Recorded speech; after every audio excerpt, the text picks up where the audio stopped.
We are at a tipping point. Yes, there's a love crisis happening where people are burnt out by dating, people are giving up on love, and people are saying never again. I don't want to go on the apps, or they're taking this long sabbatical. The silver lining is if everybody's feeling this way, it means everybody's ready for a change. Something's got to give.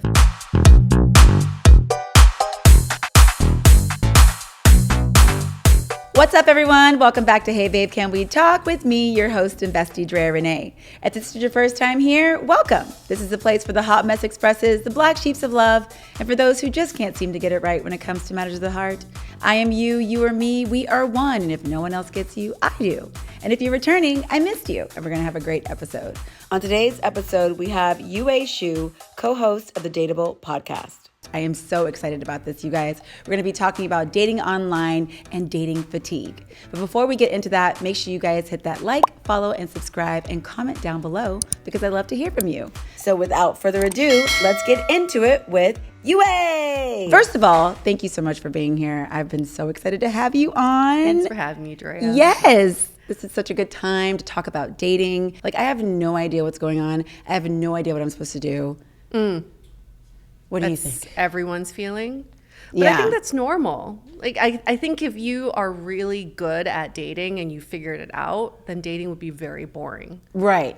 So I think part of the fun and mystery in dating is the not knowing and being a little lost. I am so lost. Like, I have, honestly, I've been online dating for the last, I think, 6 months or so. And so at this point, I've taken a break from it because I am burnt out. Yeah. And that's what we're going to be talking about today, dating burnout. And that's literally where I'm at, where I'm people shopping. And I've numbed out and I'm scrolling and I'm scrolling and I'm not thinking. And every now and then I'll see someone where I'm like, ooh, and I get really excited. But I will find myself matching with people and just because, I'm like, oh, well, let me see. But my energy around it is not great. So what exactly is burning you out? Can you pinpoint? I think what's burning me out the most is just the connecting, chatting, and nothing happening. Yeah. Connecting, chatting, and nothing happening. And then the thing that people just want to like text with you. They don't want to get on the phone. They don't want to meet in person. They want to text with you for like weeks and weeks and weeks. I'm tired of that. Hey, happy Friday. Happy Sunday. Happy Friday. Happy Sunday. Hey.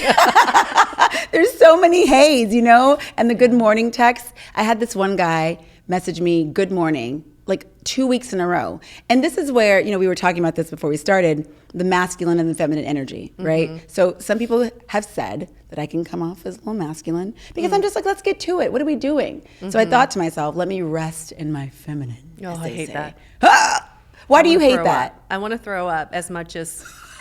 Why? As much as anybody who's gone through Please food poisoning would want to throw up. Because if it's not authentic to who you are, then you are just playing a role. And we get all these TikTokers these days being like, you got to be more in your feminine so that it gives the man a chance to be in his masculine. What if you're just not naturally feminine? Or what if in this season of your life, you are the one who's taking control. You're the one who's more action. Some may classify that as masculine. Who the hell cares? Right. You have to be authentically who you are. And if that intimidates someone or drives them away or scares them away, then bye. That's what I say. Person. That's what I say. That is not your person, right? Right. But some people would say, and I've had guests on my show that have said this, it's sort of, if you aren't subscribing to those roles, then you're never going to get married. You're never going to find your partner. No man is going to want whatever. Right. Yeah. And that's unfortunate that people have those beliefs. Yeah. A relationship is created together, and these roles are created together. There's no way for me to tell you right now that in a marriage, I'm going to be in this specific role because it is actually in relation to the other person. So I find it very problematic when people define these roles when they're single, right? Right. Because how I am with you right now, our dynamic, is different than how I am with someone else. Right. But if we were in a relationship together, my role would be something we define together that complements each other, that benefits our mutual relationship. Right. And nobody else can tell me what that role is. And that's exactly how I feel. But I think, especially when I started this podcast, it kind of made me think differently about relationships and also what it's like for men and the process of dating, right? And so any relationship that I've had that has been successful, I'm just Drea. Yeah. Right? Like I show up as me, the guy shows up as him, and maybe it's not the typical dynamic that people think, right? Because I have a big personality and I don't want somebody to dim my light so I can be in some role to make it work for society. Right. Well, because it makes people uncomfortable when they see a woman in a role that's not traditionally a woman's role. I mean, even in 2025, we still feel that way because it's what we're used to. But here's the challenge I have for everyone, though. The problem we're facing right now is not a gender role problem. The problem we're facing right now is this lack of intentionality around relationships. If we got into a relationship together today, I would ask you, Drea, what's your vision of our relationship? What is like the most ideal way you want to be in this relationship? What do you want to feel the freedom to be, to act, to do in our relationship? I love this. Let's define a vision. And I don't know about your previous relationships, but all of my previous relationships, I fell into them. It was like, oh, I like you, you like me. We start hanging out a little bit. Now it's like, oh, now you're introducing me as your girlfriend, and now I'm meeting family and friends. There was never a intentional point in time where the two of us sat down and said, how do we want to operate together? Right. How do we want to celebrate? How do we want to have conflicts? How do we want to introduce our friends and family? That's intentionality, and we're just not doing that. So therefore, this is why there's all this backlash of people saying, oh, it's lacking gender roles. If we define the roles, the society would be in better order. No, it's not a societal problem or a gender role problem. It's a problem between two people not being clear about how they want to operate in a relationship. And how do you think we got there, right? Because there's social media, there's online dating, there's, like I said, the swiping. And for me, I think the loss of meeting somebody in person and now we're people shopping has contributed to this, oh, if she doesn't do it or if he doesn't do it, somebody else will do it. I'll just keep swiping. Right. I mean, this paradox of choice. So we've been talking about it ever since dating apps came onto the scene. It's messed up everything, I think. It's messed up everything, but it also, okay, yes, we have too many options. We have too many options. Too many options. The issue is not that we have too many options, because if you think about it, technology is just there as a tool. It is not your matchmaker. It is not your therapist. It is not your life coach. ChatGPT. Well, if we lived our life according to ChatGPT, we'd be in a huge conundrum. Yeah, totally. But yes, I mean, like, people have been using ChatGPT to even deal with their own conflicts in a marriage. I'm like, okay, all right, that. But literally, right? At least you're talking to something or someone, right? Good. But the problem is, we are looking at technology and these tools not as tools, but as this magical answer, and they're not. A dating app is just as good as your local neighborhood bartender who works at the bar you go to all the time. What do you mean? Okay, bartender's there. What does the bartender want you to do? Get a drink. Stay at the bar as long as possible. Right. So what are they going to do? Oh, beautiful woman comes in. She's single. I'm going to introduce her to all these beautiful single men so that they can keep her at the bar, because I want people to stay as long as possible. My job as a bartender at this bar is not to make a love connection. Great if I do, but that's by happenstance. What I really want is for you to say and for you to say so that both of you get drinks and I get all the tips, right? I am just introducing you. That is all. Same with dating apps. The dating apps are just there to introduce you to all these people you may not otherwise meet, and then keep you on the apps, keep you entertained, send you more matches, because they just want you to meet more people on these apps. So for us to give so much responsibility to a dating app and say, why did you show me all these losers? Like, I had a girlfriend the other day who was like, everybody Hinge is showing me is ugly. Am I ugly? I'm like, girl, listen, I get it. If you're reading that much into your matches, then there's a problem. We always think there's this like elusive algorithm to the dating apps. We've talked to enough dating app founders on our podcast to know that these algorithms don't really dictate anything. Wait, They what? really don't. Really? They have algorithms and they can kind of predict who you may or may not like. Or But it ain't that serious. it's not that serious. Okay. But here's the thing.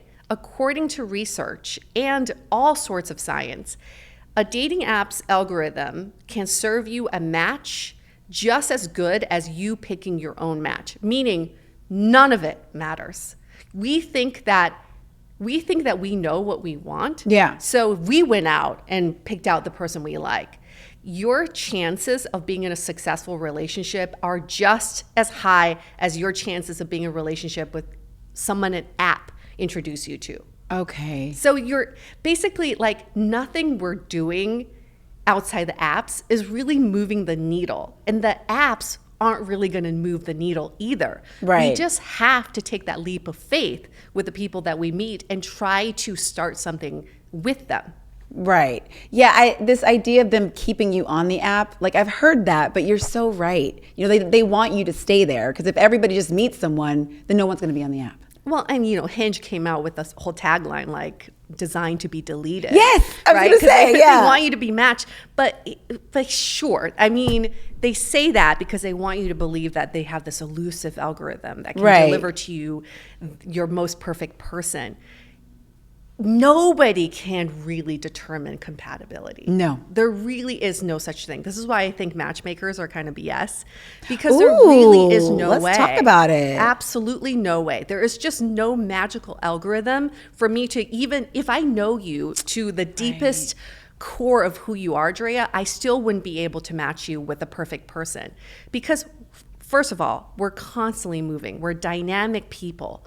Who you are today may be different than who you are tomorrow. If I'm trying to match you to the static you in my mind, it's not going to work, right? Right. So I can't, as a matchmaker, I can only match you based on these superficial traits. Things, right. It's the easiest way to do it, and that's what dating apps do too. You're just going off of superficiality. But what we have to do as users is, again, take that leap of faith and say, okay, there's a reason why the universe introduced me to this person. Let's see if we can make this turn into something. And you can't account for chemistry either, right? Because there's people that I've matched with, got so excited. I mean, so excited. I was like, this is my last first date. Yep. I know it.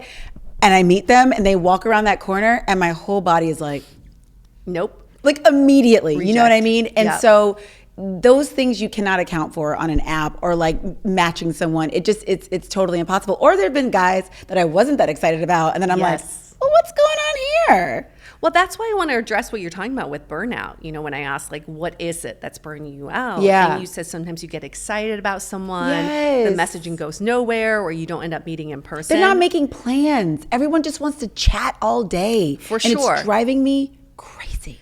For sure. And the way I would want to look at this, and I know it's easier said than done, is to just say, these are the people who are getting out of line, who are leaving the line to be your suitor, who are getting out of the way to make way for the right person. And I actually think those people take up space, and they take up the space of the person who's right for you.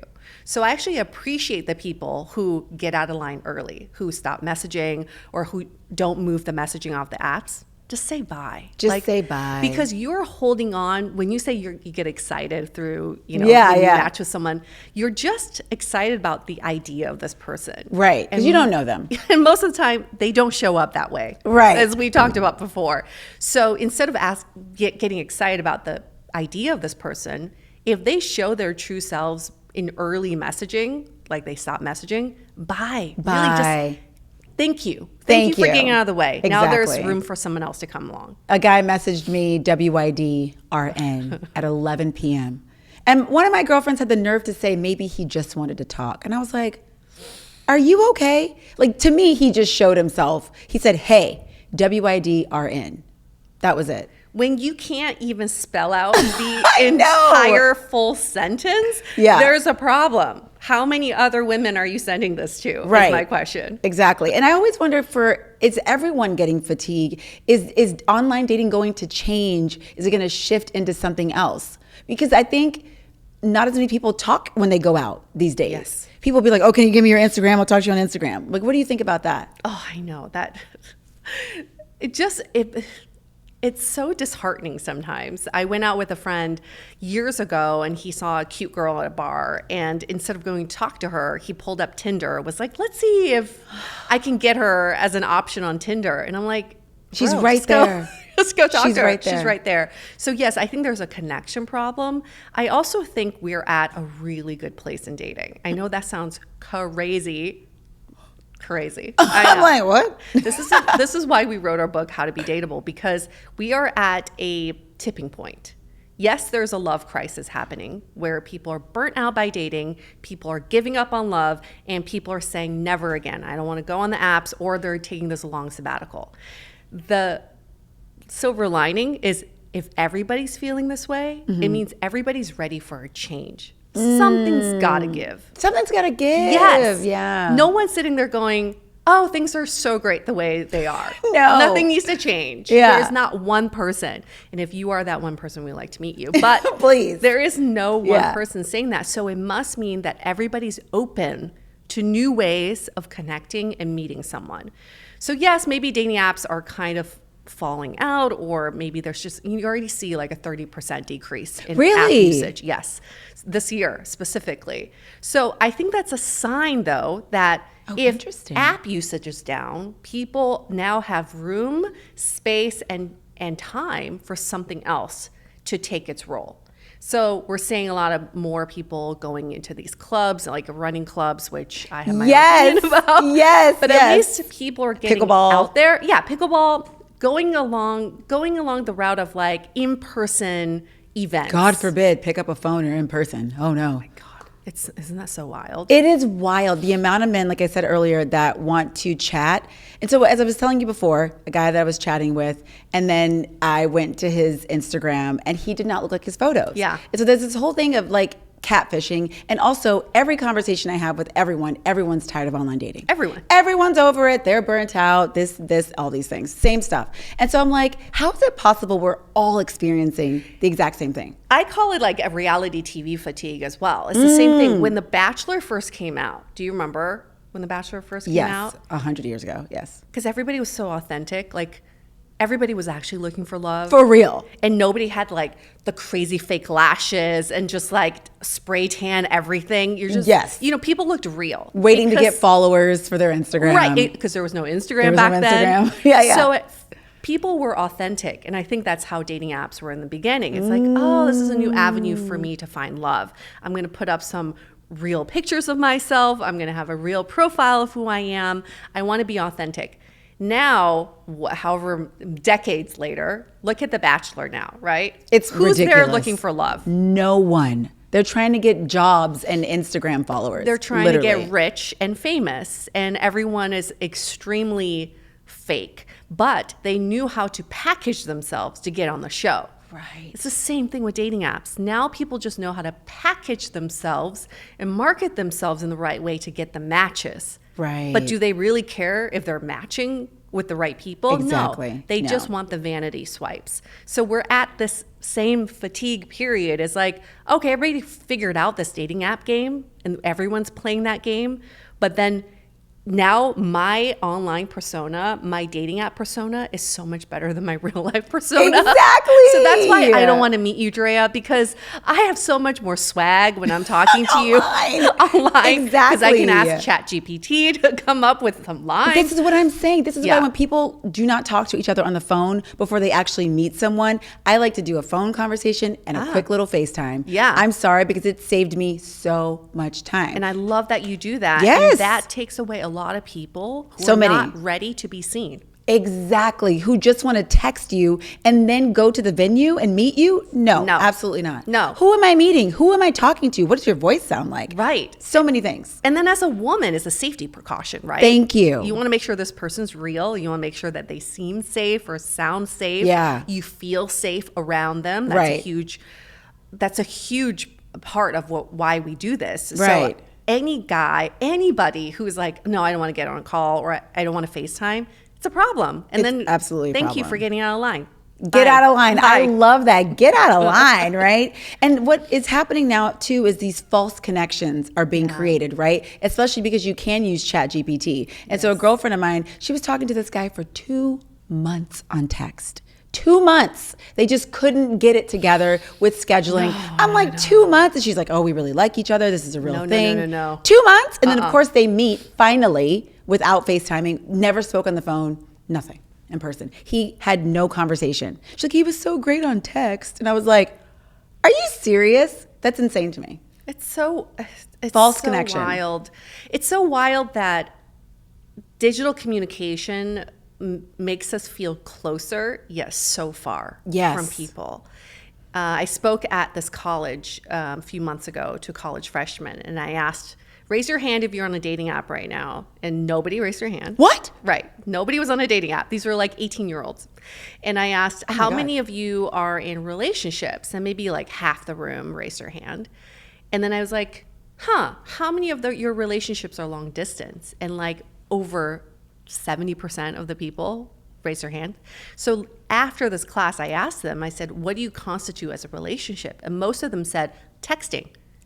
That is all we do. Like this one girl was like, oh, I've been dating my boyfriend for 2 years. We just text all the time. And I was like, when's the last time you saw him? She's like, 2 years ago. Girl, bye. You are not in a relationship, okay? I'm sorry to tell you. And it's really unfortunate that the younger generation believes that texting and these digital relationships are the real thing. It's not real. There's no real connection, and it drives me crazy. Yeah. It really does. And I think what happens is, especially in the age range that I'm dating in, some of these men are dating younger women. Yes. So they think this is what you're supposed to do. They're like, you want to talk on the phone? What's that? What is this How phone do I you speak of? even make a call?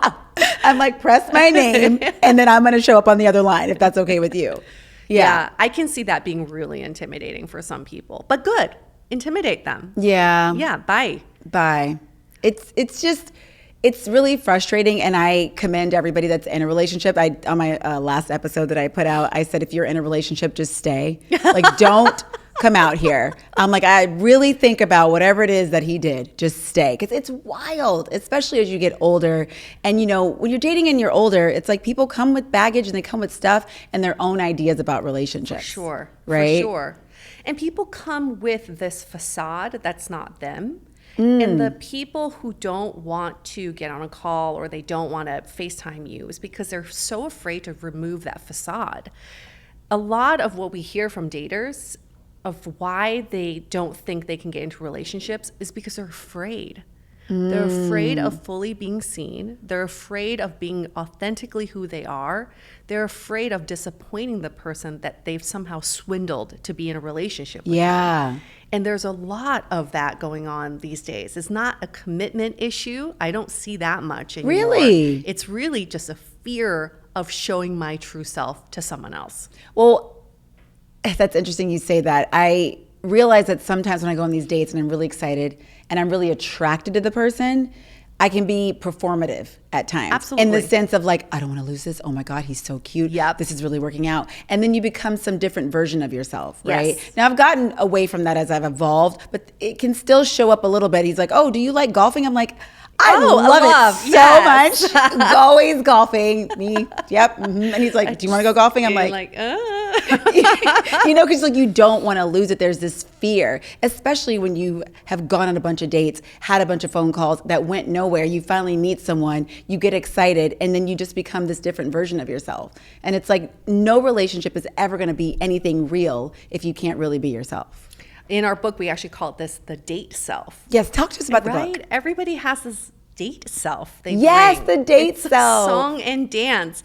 I used to have a shtick, a whole thing. I used to be like, because I used to be a dance instructor, and I was like, guys love hearing about my dance instructor days. So I bring in a story, maybe even an outfit. Like I just came back from teaching, and I would really, I thought I would really impress these guys. And I thought I was crushing it. Right. And you appreciate the story, for our podcast, Dateable, I was set up on a blind date with this guy. And his name's Andrew. So I brought this same shtick to the date, and I was like, it's going to be a post-date interview. He's going to be like, she's amazing. Right. I fell in love. So I did this whole song and dance for him, and in the middle of our date, he said, Yue, I think you're great, but if you want to continue this date, I would love to see who you truly are. Totally called me out. And you know why? Because he's a poker player. No. You got to understand this, right? So he was reading you that it wasn't you.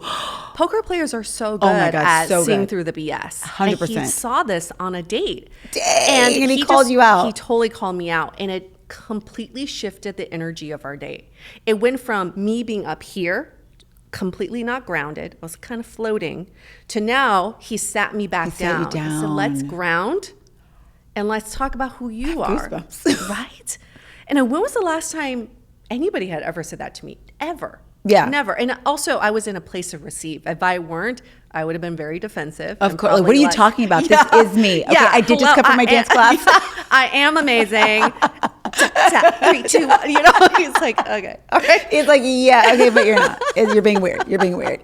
Yeah. But he knew that I was in a place to receive it, and he delivered it in such a gentle, compassionate way. Let's just fast forward and say this date ended in this hot makeout sesh, because I had never felt so connected to someone, yet also like a little scared that he could see right through me. And we see this a lot. Like if you go out to a restaurant today, you can pinpoint, you can tell right away who's on a date, right? Yes. Just by body language you alone. Can. It's so crazy that you can. Yeah, it's the nice posture, lots of smiling, lots of nodding. Lots of nodding. Oh, yeah. It's a lot of this. Yeah. Hey. And then it's a lot of like speaking up here. Yes, Not you from can the see diaphragm. it. Yep, Exactly. It's the, I had such a great day. And then I went there and da. But if you see people who've been married for like 10 plus years at a dinner. Oh, forget it. Forget it. The body, exactly. It's comfort. It's a lot of like, talking towards each other, and maybe a lot of silence. That's okay.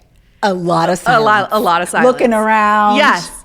But on a first date, I got to fill the silence. I got to make sure that I keep entertaining you, that there's no silence. There's no commercial break. No commercial break. Yeah. That's something I really struggle with on dates. Like I feel I always have to fill the silence. Not just on dates, just in general. Yeah. Like I never want there to be any quiet time. I'm like, what's happening? Oh my God, what's happening? Is everybody okay? Like Maybe I freak out. Maybe that's a challenge for you to do in the next month, is to... I've tried it, girl. And it's it's tough. Maybe it's like a chase the silence challenge. And it's like you fill that silence with something like a bracelet or whatever that you get to like touch during that silence, and just see what unfolds. Because I find that when you let people simmer, their true selves eventually come out. Right. Instead of like filling it, and when that moment could have been something real, I'm like, oh, no, move on. Yeah, because you're so good at directing and shuffling that people take your lead. But if you, maybe it's less about the silence, but letting someone else take the lead and see where it goes. Yeah, and I've been working on it.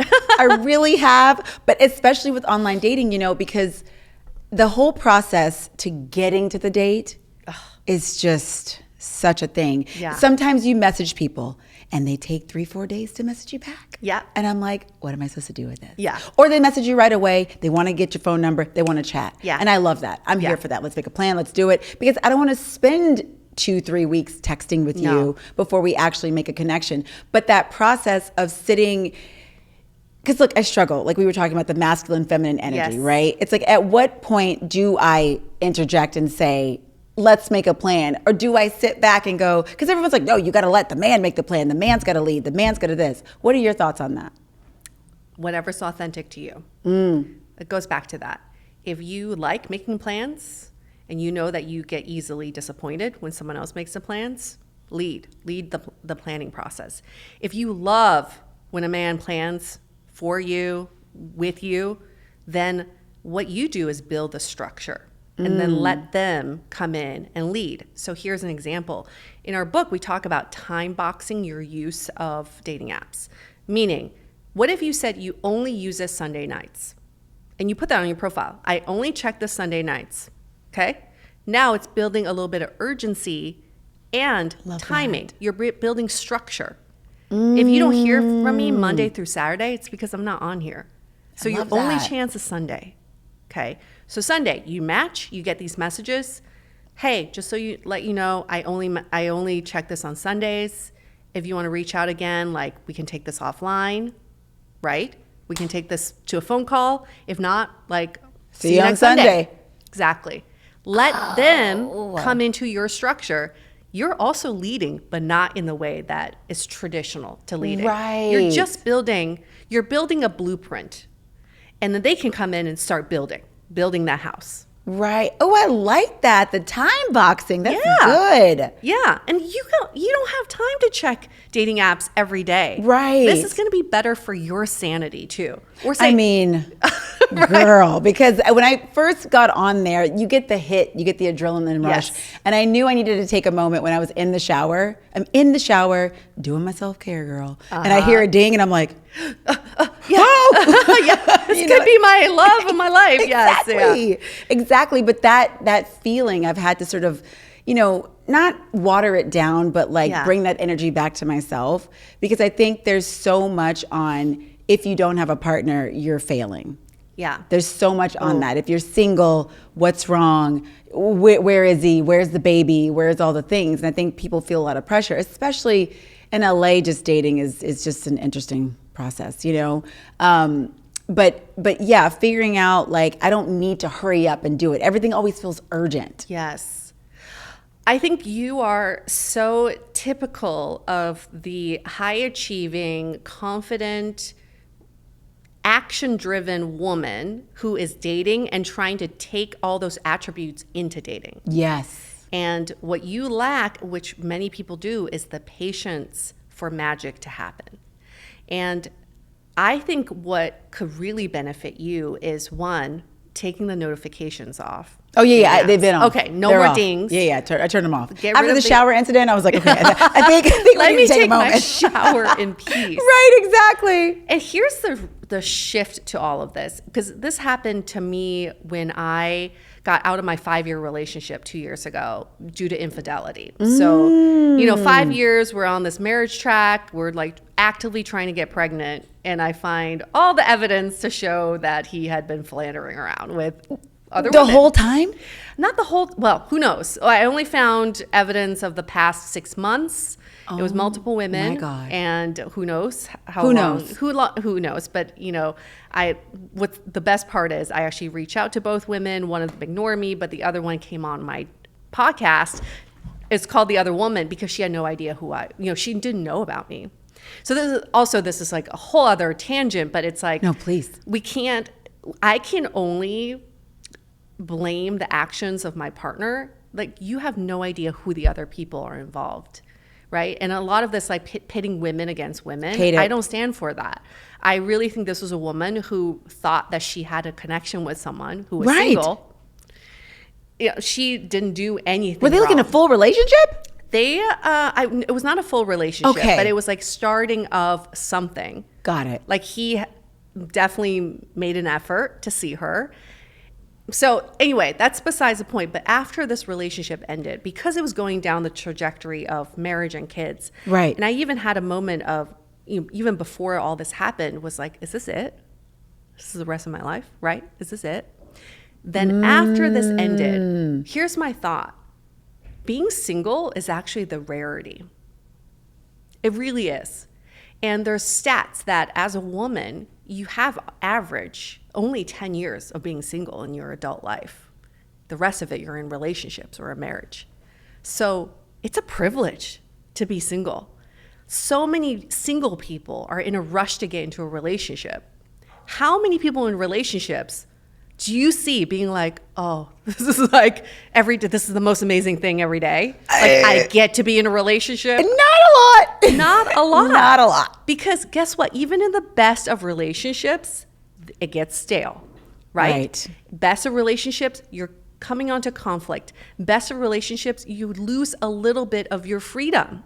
So you only have on average of 10 years to do whatever the hell you want. I know. To sleep in whatever position you want. Watch whatever shows you watch want. whatever show. Order whatever food I want. Whatever you want, to live your life however you want. So why are we in a rush to get rid of those privileges? It is a massive privilege. For anybody who is coming out of a relationship thinking, I'm starting over again, I'm no, you're getting those privileges back. Yeah, I did not look at it that rare. way. Yeah. It's so rare. Yeah. Because in a relationship, there's so many things you don't get to do anymore. Yeah, because you start to operate from a we and not an I. So every decision you make is now... You have to involve someone else. I would like to do X. Is this okay? What's going on? Do you want to go? Do you not want to go? I need my... Yeah. Absolutely. Like some of my friends who've been in long-term relationships, they're like, oh, some of my best days are when my spouse is away. Why is this a thing? I hear this all the time. Like, girl, he went out of town. Yeah, thank God. It was a work trip. And I watched Netflix. I was eating ice cream and sushi all at once. All at once. I was doing drugs. I'm like, exactly. Oh, okay. You're like, he said he was going to stay a little extra. I was like, please stay. Yes. Like, why is it everybody in a relationship is constantly trying to find alone time? Yet people with ample alone time is trying to share their time with someone else. Right? My head hurts. Being single is not a layover to being in a relationship. Being single is a definitive time in your life, but it is not infinite. So think about it as this beautiful phase that you get to be part of that one day could be taken away from you. In a second. In a second. You could fall in love with the next person you meet. You could be in a relationship. You could have all these dependents in a few years. Treasure this time that you get to take your showers and not have to listen to your dings or like listen to someone being like, what are we having for dinner? We don't get those freedoms back. Right. Did you pick up little Joey? Oh my God, I forgot to pick him up. You know?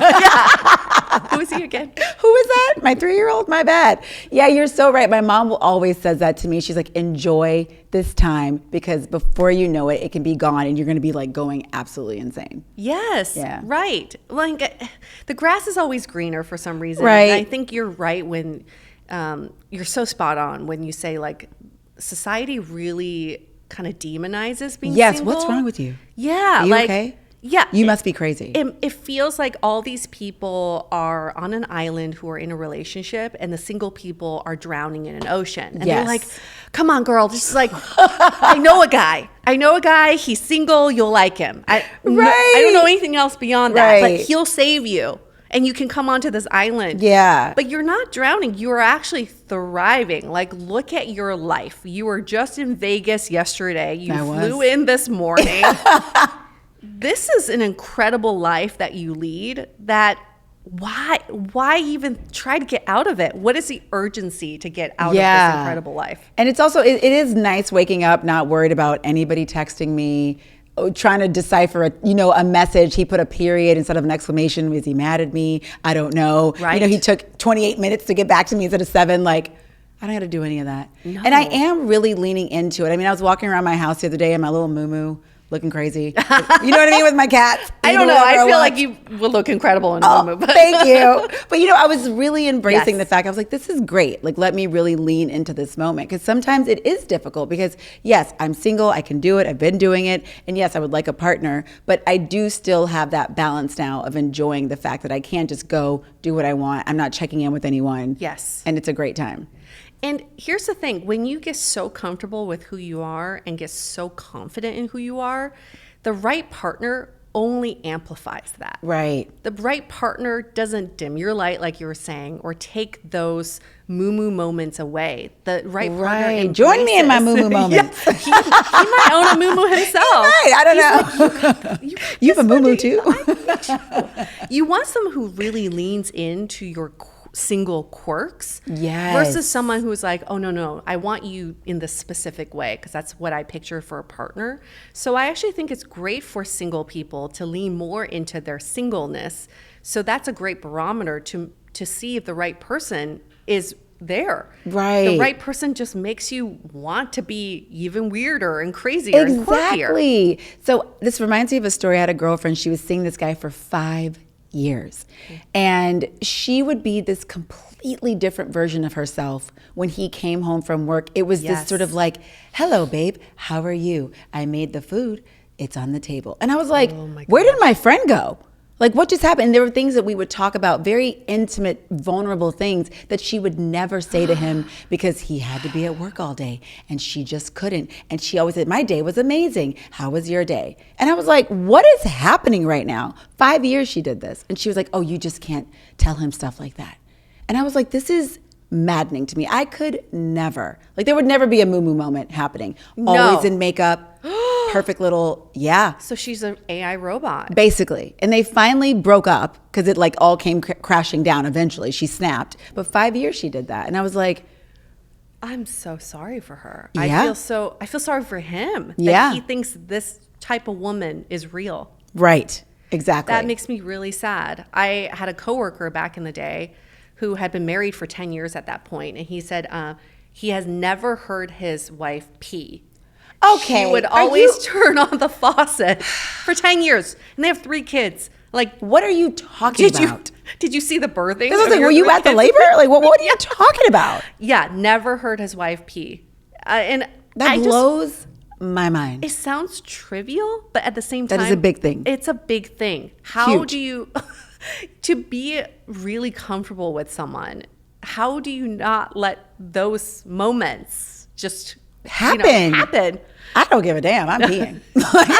You know what I mean? Like, I don't care. And I immediately, if I meet someone, we're getting comfortable with each other, you go on pee a in front of trip. them? Yeah, girl, I do. I don't care. You do? We go on a trip together or something like that. It's like, these things are going to happen. I'm not gonna going to be happen. some like perfected Yes. version of myself. But I do have some guy friends that like, you know, things that happen to your body, they don't want anything want to do to see it. it. They don't want to see it. They don't want to hear it. And I'm like, I could never be with a man like that. Because they want to put you in a box. You have to Right. be the certain way.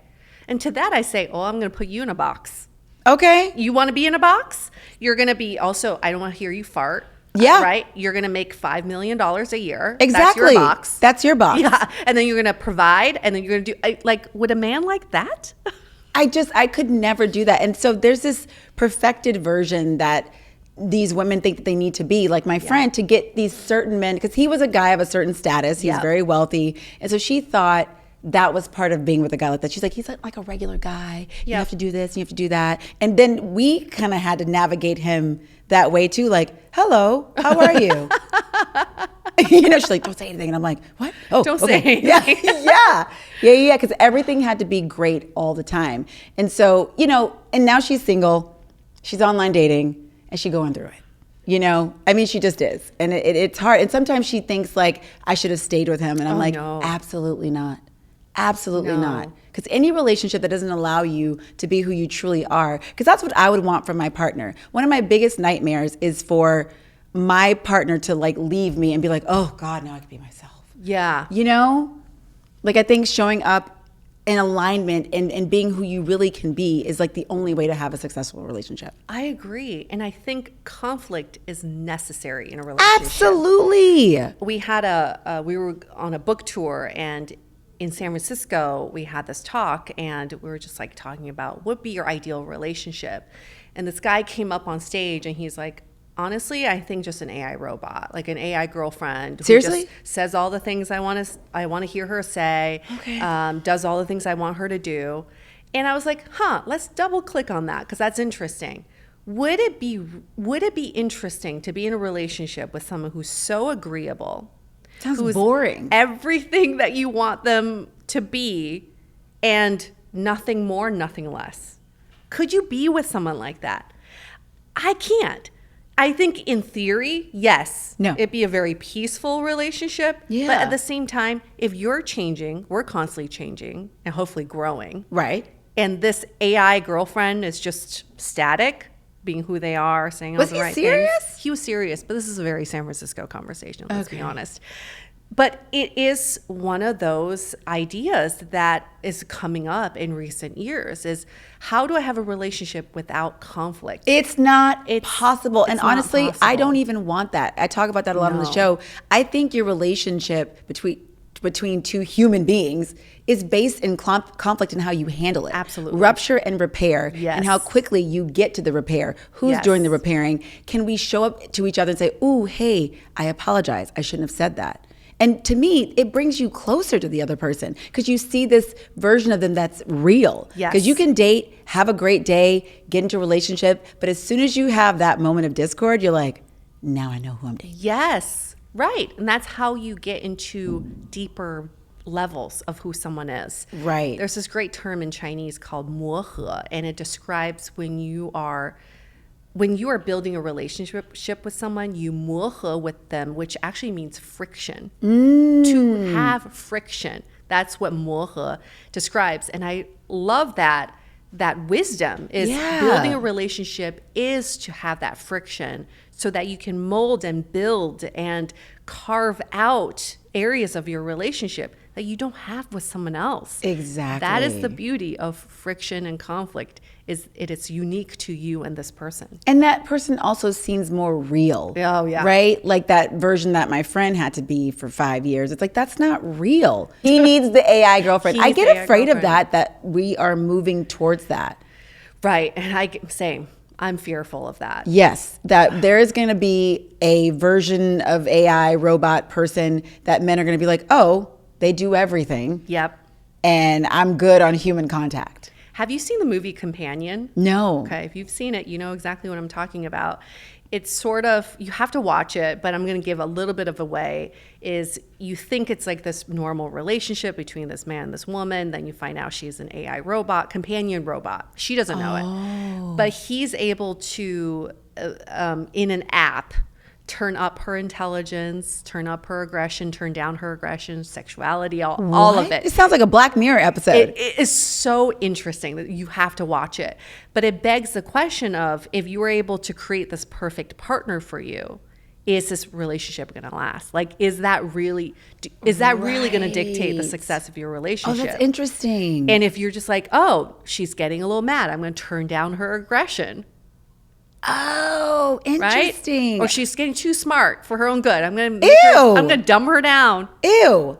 I'm thinking about this for myself. I'm like, if you could make your own perfect man, like, would I do that? But I wouldn't, because I think the real connection is so much more important to me than creating this version of like a perfect partner. I don't think I would want that. I want a little bit of the mess, because I feel like through the mess, you have the real connection of figuring out who somebody really is.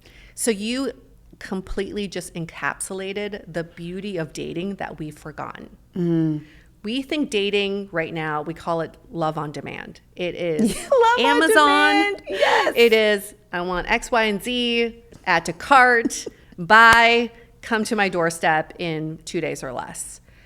Dating, what makes it so beautiful and what makes it so frustrating is the mystery of people. Yes. It is the unknowns of people that I can't say, I want to order these things, because I only know what I know. Yeah. And I wish we can get back to that a little bit. I don't know if we can. I think we can, because I think we're at a breaking point. Okay. I think we need to chase the curiosity more. We've lost all curiosity in humankind. Yes. Right? Lost it. Because we gone. bucketize people. We meet someone on a dating app, we go, oh, he's this kind of bro, or he's this kind of guy. Look at his friends. Look at those shoes. Yeah. I already know what kind of man he is. I already know how he's going to show up. We are so good at stereotyping and categorizing in our minds that we forget to take the time to get to know people and to be curious about them. And the curiosity is driven by this mystery of humankind. Right. People are so multifaceted and so complex that if we don't take the time to see these layers, then everybody just lives on the surface. Everyone's just an AI robot. Exactly. Easier to categorize. And that's what's frustrating about dating, is when we treat each other as AI robots versus these like mysterious beings walking on Earth with so many layers and history to them that I want to know everything about you.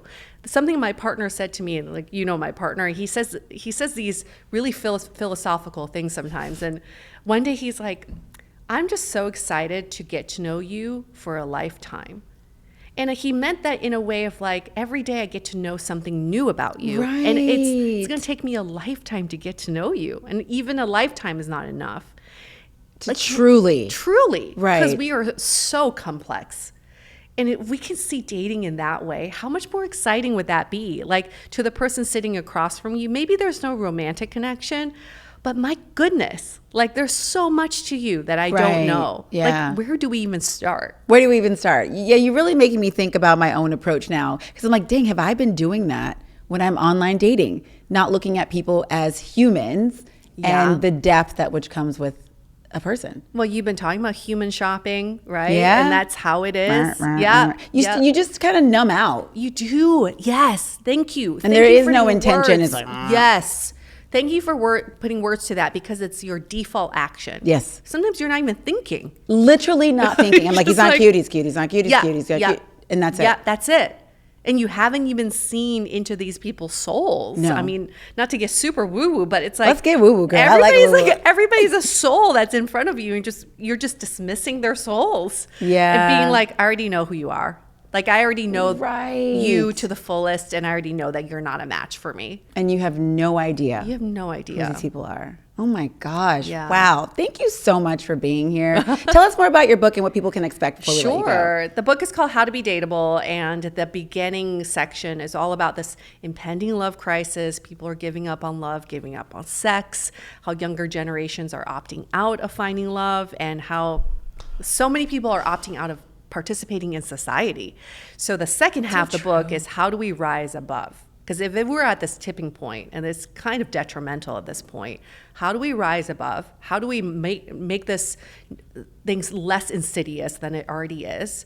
And how do we not see dating as this burden, like as this job that we must do, like this pest that we have to attend to? How do we see it as a privilege? How do we see it as fun and mysterious and cool and like exciting again? Right. How do we make dating fun again? But at the forefront of all of this mindset is how do we make you the CEO of your love life? That probably resonates with you as someone who is a go-getter, who makes things happen. Yes. How do you drive that car? And a lot of it is, yes, acquiring, like getting the matches, getting the people in your car. A lot of it is kicking people out. A lot of it's kicking people out. Because you get tired, and I let people sit in my car for way too long. And they're taking a nap. You're You're like, am I your Uber driver now? You're just napping in my car. And I'm like, well, he's kind of cute. It's okay. He can nap there for a bit. And then the next whatever. person that comes along, you can't let them sit there because Well, that person's sprawled out. Yeah. And you're like, it's a little cramped I'm like, hey, in Joe, here. can you move over a little bit? Matt's got to get in there too. Yeah. And then now this person's like, bringing books and like food, and they're just like camped out here because they're so comfortable. Exactly. Thank you so much for being here. You have been amazing. Before we let you go, we're going to play a little game of red flag, green flag. Great. Okay. Are you ready? I am so ready. Says I love you after 3 weeks. I love you. You're so amazing. Ooh. I mean, I think that's a green flag. Okay. Yeah. If you feel it, that's your truth. I can't debate that. I love that. Okay. Wants to share locations after a month. Oh, I think that's a red flag. I think it's a control thing. Like, I don't share a location with anybody. Okay. Yeah. I do. I share with a few people. Can only express himself if he's drinking. Oh, red flag. Yeah, if you have to hide behind alcohol, there's talk about authenticity issue. Right. Yeah, that's not gonna work. Okay, has bad style. He shows up on the date and you're like, why are you wearing that? Oh, green flag. Yes, I love people who can show up in bad style because they don't know how their potential yet, and you can work with them. Like, it's fixable. And also, like, I like when people don't know how to package themselves because they're not just in it to get matches. They're authentic. I love that. I'm all about that. Yes. I didn't even think about it that way. Get those. Like, if you're searching for a house on Redfin, you don't want the one that's like, AI edited with the nice furniture that's been put in there, like, after the fact. You want the one that shows exactly as is how the house is. And if you see like the foundation's good and nice brick on the wall, like, that's all you need. That's all you need. Right. I know the answer to this one, but we're going to ask it anyway. Has kids? Oh, yeah. I mean, it's neither. Okay. Neither. I think if they have kids, great. If you can handle, like, it depends on who you are, right? Okay. Like, for a long time, I was like, I can't date someone with kids. And then now I'm dating someone with kids. Exactly. So it's not a red or green flag. Like, okay. You're open. I'm open. Okay. Yes. Text back quickly. You text him, he's like, bam. Green. Right? Green flag.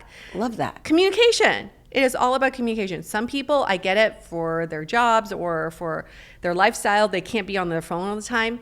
You just need to communicate that. Like, exactly. Say, I can't text as frequently, but when I get the text, I will respond back. I promise I will. Exactly. I love that. Has cats? I don't personally love cats. So is it a red flag for you? So it's neither, because I am open to loving all animals. Okay. I don't love most cats, but I'm open to loving. Okay, well, we can't date a because I cat. have two, just so you know. Well, for you, that'd be a green flag. Green flag. Okay, and last one. He does TikTok dances and he's an influencer. Oh, red flag. I thought you might say green. Red flag.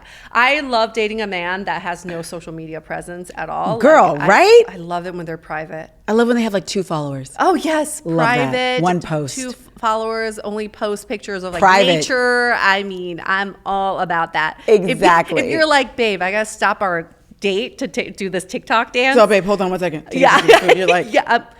No. Exactly.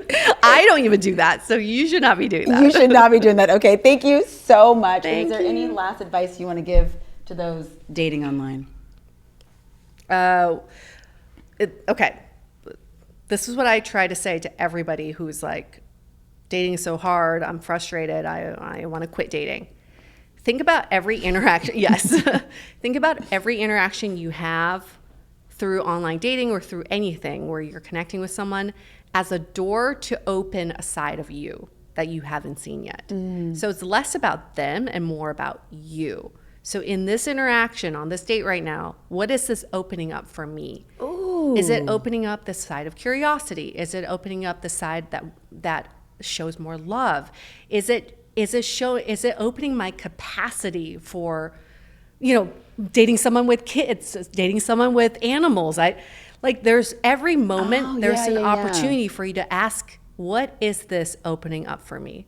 I love that. Who cares what the outcome is?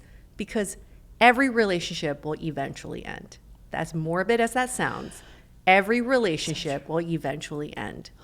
So just think about every moment in time, whoever is being introduced to you in your life, they're there to show you a side of you, because it is about you. You're the only one in your life that you know everything about. So what is this person opening up about me? Thank you so much for being here. You were amazing. Thank you. Drea, We'll definitely do a for part having 2. me. Yes. Of course.